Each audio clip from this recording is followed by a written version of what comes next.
எல்லாருக்கும் வணக்கம். பாருங்க பார்த்துக்கிட்டே இருங்க. இது உங்கள் பிரகாஷி ஹோம் மேக்கர் சேனல். இன்னைக்கு வெஜிடேரியனுக்கான ஸ்பெஷல் அது என்னதுன்னு பார்த்தீங்கன்னா கீமா தோசை. பாருங்க, அப்படி மட்டன் கீமா மாதிரி இருக்குல்ல.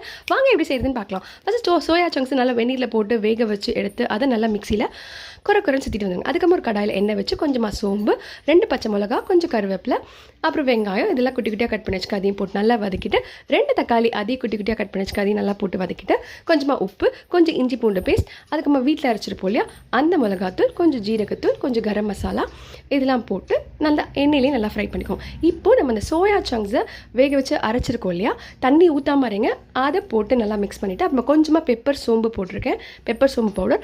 அவ்வளோதான். அங்கே கொத்தமல்லி போட்டிங்கன்னா சூப்பரான கீமா மசாலா ரெடி. இது அப்படியே நீங்கள் தோசையில் ஸ்ப்ரெட் பண்ணி சாப்பிடுங்களேன். Oh my god, mutton keema dosa தோத்துதுங்க, சூப்பராக இருக்குங்க. வெஜிடேரியனுக்கான ஸ்பெஷல் கண்டிப்பாக ட்ரை பண்ணுங்கள். Full of protein. பிரியாணியில் போடுற சோயாலாம் சில பேருக்கு சுத்தமாக பிடிக்காதுங்க, ஆனால் இது மாதிரி ட்ரை பண்ணுங்கள், கண்டிப்பாக டேஸ்ட்டாக இருக்கும். ட்ரை பண்ணி தான்